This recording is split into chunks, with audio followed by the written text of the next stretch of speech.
वाणी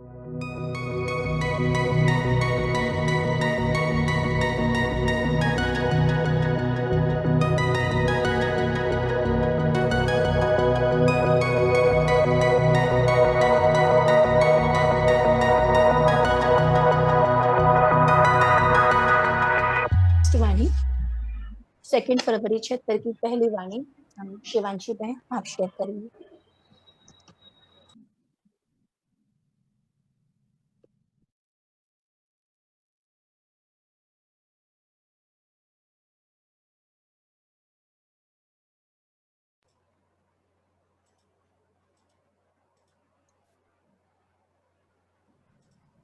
ओम शांति। तो ये जो वाणी है इस हेडलाइन है, बाप स्नेही बनने की निशानी फरिश्ता स्वरूप बनना।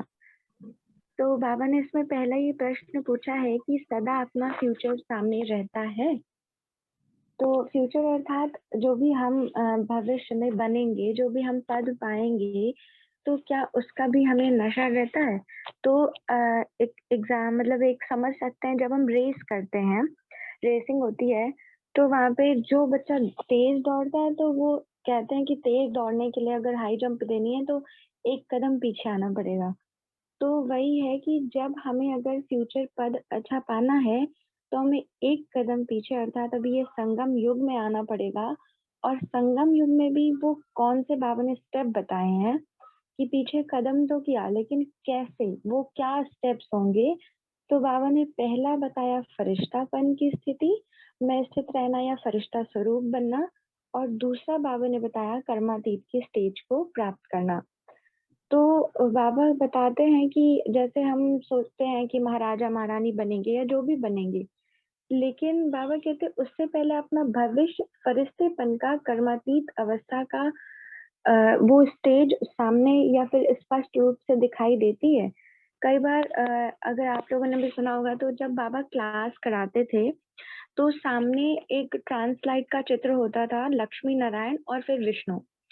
तो उसमें बाबा क्लास कराते कराते बीच में से बोल देते थे कि देखो अभी मैं ये हूँ और फिर मैं वो विष्णु बनूंगा। तो मतलब अर्थात फिर बाबा उस हिसाब से पुरुषार्थ भी करते थे, ना कि सिर्फ सिर्फ बाबा को भविष्य पद का भान रहता था, अर्थात एक कह सकते हैं शुद्ध नशा रहता था, लेकिन बाबा पुरुषार्थ भी वैसा ही करते थे। तो हम भी एक मतलब एक एम ऑब्जेक्ट रखते हैं जब, कि हम भविष्य में ये बनेंगे, तो फिर हमें उस हिसाब से पुरुषार्थ भी करना चाहिए। फिर बाबा एक दर्पण की बात करते हैं कि जैसे हम दर्पण में अपने स्वरूप को स्पष्ट देख सकते हैं, तो वैसे ही हम अपने फरिश्तेपन की झलक को स्पष्ट देख सकते हैं। और वो कौन सा दर्पण है? नॉलेज का दर्पण। और वो नॉलेज का दर्पण कैसे है कि बाबा समय अनुसार हर चीज मुरलियों में बताते ही रहते हैं कि अगर आपका ये पुरुषार्थ लो चल रहा है तो उसको कैसे हाई करें, उसको कैसे मतलब मॉडिफाई करें, हर चीज बाबा मुरलियों में बताते रहते हैं। लेकिन बाबा तो बताते हैं, लेकिन हम कितना कैच कर पाते हैं? ये कैच करने वाली स्थिति को चेक कैसे कर सकते हैं? बुद्धि की लाइन से। बाबा कहते हैं कि बुद्धि की लाइन अगर क्लियर होगी तो आप कैच कर पाओगे जो आपको बाबा बताना चाहते हैं। तो हमें पहले तो बुद्धि की लाइन क्लियर रखनी पड़ेगी कि कौन सी नॉलेज, कौन सी लाइन मेरे पुरुषार्थ में मेरे लिए मुझे आगे बढ़ाने का काम कर सकती। क्योंकि पूरी मुरली तो हम धारण नहीं कर सकते इकट्ठा, तो वो हमें कैच करना पड़ेगा अपनी बुद्धि की लाइन से। तो फिर हम फरिश्तेपन की स्टेज को स्पष्ट रूप से देख सकते हैं। फिर तीसरा बाबा कहते हैं कि पुरुषार्थ की कमजोरी का पर्दा हटाओ तो तो स्पष्ट फरिश्ता रूप हो जाएंगे। तो जो भी हमारी कमी कमजोरियां हैं, या फिर जो बाबा ने हमें बताया है कि फरिश्तेपन का या फरिश्ता स्वरूप का अभ्यास करना बार बार, तो कई बार हम उसमें ही ढीले हो जाते हैं कि बाबा अभी ये कर लिया है, कम से कम 5 बार तो कर ही लिया, आप स्टॉप करते हैं आज के लिए। तो क्योंकि उस हो सकता है कि हम बिजी होते हैं, लेकिन हमें इस बात को समझना होगा, ये मेरा पर्सनल एक्सपीरियंस है कि जिस दिन आप ज्यादा बिजी होते हो स्थूल वर्क, स्थूल कामों में, तो क्या होता है कि अगर आप बस मतलब कुछ मिनट सिर्फ स्टॉप करके सारी चीजें और जो बाबा ने बताई हैं ड्रिल, उनका अभ्यास करते हैं, तो आप जितना बिजी होते हैं उतना इजी भी होते हैं। फ्रस्ट्रेशन नहीं होती है, चाहे कितना भी आपको काम हो, चाहे घर का काम हो, चाहे पढ़ाई हो, चाहे कुछ भी हो, वो भी बहुत ईज़ी लगने लगती है। तो तब समझ में आया कि पहले तो था कि मतलब ऐसे कर देते थे बाबा, आज तो 3 बार कर लिया है फरिश्तेपन का अभ्यास, अब नहीं करेंगे, अब कल करेंगे, धीरे-धीरे बढ़ाएँगे।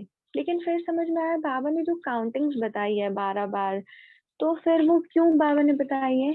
वो इसीलिए बाबा ने बताई है कि हम बाबा को पता है कि बच्चे हो सकता है काम में बिज़ी हो, लेकिन अगर हम उतनी बार पूरी उसी काउंटिंग के हिसाब से अगर अभ्यास करते हैं, तो वो जो बोझ रहता है हमारा काम का या किसी भी चीज़ का बोझ या मन भी भारी रहता है, तो वो सब मतलब वो उसको कह सकते हैं कि बिल्कुल ही हटा देता है ना? और हम बहुत खुश हो सकते हैं। खुश हो सकते हैं क्या, हो ही जाते हैं। अगर हम जो बाबा कहते हैं कि इन ड्रिल्स को पूरे दिन में फ़ॉलो करते हैं। फिर नेक्स्ट पैरा में बाबा बताते हैं कि चलते-फिरते ऐसे अनुभव होना चाहिए जैसे साकार को देखा। तो जैसे ब्रह्मा बाबा हम सबके सामने हमारा कंप्यूटर, बाबा कभी-कभी शब्द यूज़ करते हैं, हमारा कंप्यूटर ब्रह्मा बाबा। तो जैसे दुनिया वाले गूगल में सर्च करते हैं, तो हमारा गूगल और कंप्यूटर ब्रह्मा बाबा। तो वो ब्रह्मा बाबा को भी क्या कम सेवाएँ थी? या ब्रह्मा बाबा गृहस्थी नहीं थे या ब्रह्मा बाबा को हमसे कम काम था? बल्कि हमसे ज़्यादा ही काम था। लेकिन फिर भी ब्रह्मा बाबा संपूर्णता की स्टेज को उन्होंने प्राप्त किया और अभी पिछले संडे की मुरली बाबा कहते हैं कि उसके उनके सामने तो कोई भी एग्ज़ाम्पल नहीं था, सबसे बड़ी बात। और फिर भी बाबा कहते हैं उनके सामने क्वेश्चन आना चाहिए लेकिन नहीं आई। वो एकदम झाटकू बन गए और हमारे सामने इतने एग्ज़ाम्पल्स हैं, फिर भी हमारे अंदर कहाँ कमी आ रही है, कहाँ हम चेक नहीं कर पा रहे हैं। तो इस चीज़ को भी मतलब उस दिन की ये वाली लाइन मुझे बहुत टच कर गई कि सच में आज ब्रह्मा बाबा के पास तब कुछ भी नहीं था, कोई उदाहरण नहीं, कोई कुछ नहीं। बस बाबा ने कहा और उनने मान लिया। और हमने तो एक तो ज्ञान में आए तो इतने सारे प्रश्न करके आए, ऐसा क्यों होता है, वैसा क्यों होता है? फिर आए तो आए, फिर अभी भी हम कहाँ ब्रह्मा बाबा की तरह क्यों नहीं बन पाए? तो मतलब हालाँकि ब्रह्मा बाबा 2 कोई नहीं बन सकता है, लेकिन फिर भी एक पुरुषार्थ जो कहते हैं, तो वो कहाँ कमी आ रही है? फिर और इसी पैरा में दूसरी बात बाबा ने कही कि सूक्ष्म वतनवासी और आप सारा दिन स्थूल वतन बाप सूक्ष्म वतनवासी और आप सारा दिन स्थूल वतनवासी, तो स्नेही कैसे हुए? तो ये बहुत मतलब वो लगा कि सच में जो हम कहते थे कि बाबा अभी हम सिर्फ 3 बार फरिश्तेपन की स्टेज का अनुभव कर रहे हैं, अब नहीं। तो मतलब बाबा से प्यार कम है ना? बाबा से हम स्नेह कम है हमारा, क्योंकि बाबा तो कहते हैं कि जो बच्चा मुझसे प्यार करेगा, वो दुनिया के सारे काम को छोड़कर काम किया, मतलब जो भी हमारा वर्क रहता है, शरीर में रहने का वो किया और डिटैच और पहुँच गया अपने घर। और बाबा के महावाक्य हैं, याद आते हैं मुझे कि जब बाबा कहते हैं जो बच्चा फरिश्तेपन की स्टेज का अनुभव करता है पूरे दिन में, बाबा उसकी छत्र छाया स्वयं बन जाते हैं और उसके विघ्नों की ज़िम्मेदारी भी बाबा की होती है। तो मैंने अपने मतलब ऐसे फ्रंट में इस लाइन को लिख के रखा है, ताकि कभी भी अगर ऐसा होता है कि बाबा नहीं करना है आज, मन नहीं है, तो वो लाइन याद आ जाए और फिर से हम उस चीज़ के लिए मोटिवेट हो जाएँ और वो करें। वो जो टारगेट बाबा ने दिया है, वो हम करें। फिर बाबा ने इसमें हाई जंप की डेफिनिशन बहुत अच्छी दी है कि साकार सृष्टि से एकदम फरिश्तों की दुनिया में वह फरिश्ते स्वरूप, इसको कहते हैं हाई जंप। फरिश्ता स्वरूप बनना या साकार सृष्टि में रह के भी फरिश्तेपन का अभ्यास करना, इसको कहते हैं हाई जंप। तो ये भी हम चेक कर सकते हैं कि पूरे दिन में हम कितनी हाई जंप देते हैं। जितनी बार हम फरिश्तेपन का अच्छा अनुभव करेंगे, हम उतनी ही हाई जंप देते हैं। फिर इसी में बाबा ने कहा कि सौगात, बाबा हमको सौगात देते हैं, गिफ्ट देते हैं बाबा, फरिश्ते स्वरूप बनना। मतलब बाबा हमें स्वयं सौगात दे रहे हैं और अगर हम इस चीज़ को एक्सेप्ट नहीं कर रहे हैं, अगर हम इसका अभ्यास नहीं कर रहे हैं, मतलब हम बाबा की सौगात को रिजेक्ट कर रहे हैं। तो अगर हमें बाबा की सौगात को एक्सेप्ट करना है एज़ इट इज़, अपनी बुद्धि ना चलाते हुए, तो हमें फरिश्तेपन का अभ्यास और इस दुनिया में रहते हुए भी हमें अभ्यास करना है। और जो बाबा ने कहा कि रहते हुए भी ना रहो ना, मतलब ब्रह्मा बाबा भी ऐसा कभी कभी होता था कि उनसे कोई बात करता है तो वो आंखों से पता चल जाता है कि मतलब इनका कॉन्शियसनेस अभी यहाँ पे नहीं है। तो वैसे ही और एक एक्सपीरियंस मैं बताना चाहूंगी इस पे कि जिस दिन हम 12 बार एक्सपीरियंस करते हैं या अनुभव करते हैं फरिश्तेपन का, तो आप देखेंगे कि जो नेक्स्ट टाइम हम जब करेंगे ना, तो उसमें कोई एफर्ट नहीं लगाना पड़ेगा, बस एक थॉट क्रिएट किया और वो ऑटोमेटिकली मतलब अपने आप वो प्रैक्टिस हो जाती है इतनी। सिर्फ एक दिन का ये पर्सनल एक्सपीरियंस है। तो जो बाबा कहते हैं करत करत अभ्यास जड़ मत होत सुजान, तो मतलब हम तो फिर पा सकते हैं ना इस स्टेज को, मतलब वो डिफिकल्ट नहीं है। और फिर लास्ट पॉइंट बाबा ने इस मुरली में बताया कि किसी भी प्लान को प्रैक्टिकल में लाने के लिए सिर्फ एक शक्ति की, परम शक्ति की आवश्यकता होती है। मतलब कह सकते हैं मोस्ट इम्पॉर्टेंट। और तो बहुत सारी शक्तियां बाबा ने बताई, लेकिन एक जो बाबा ने मोस्ट इम्पॉर्टेंट बताई, परिवर्तन करने की शक्ति।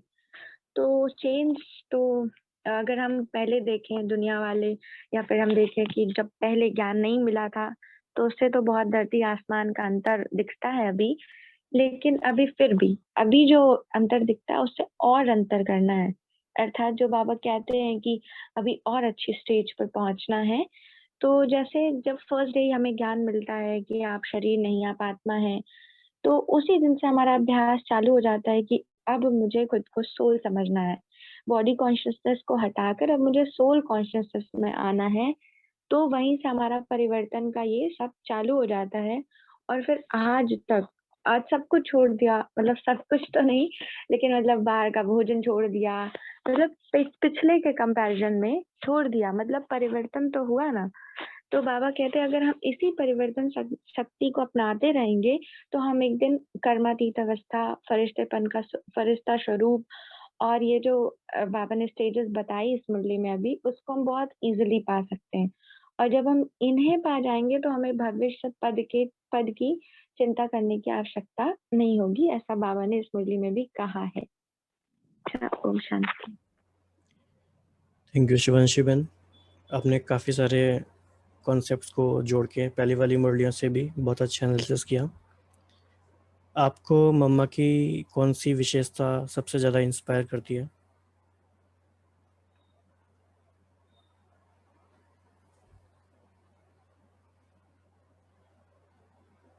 शिवांशी बहन, आपसे ये प्रश्न है।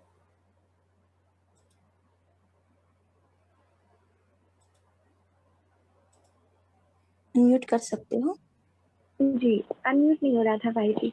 अच्छा जो मम्मा की मुझे हमेशा इंस्पायर करती, ना सिर्फ मम्मा डे में, बल्कि मैं उस लाइन को हमेशा याद करती रहती हूँ कि मम्मा पहले बहुत फैशनेबल थी। मतलब ऐसा नहीं है कि वो दुनिया के मतलब उसमें नहीं थी। जैसे दादियाँ बताती हैं कि सेम क्लिप लगाना और सेम शूज पहनना, ऐसा ये जो मम्मा की जो पहले थी मम्मा।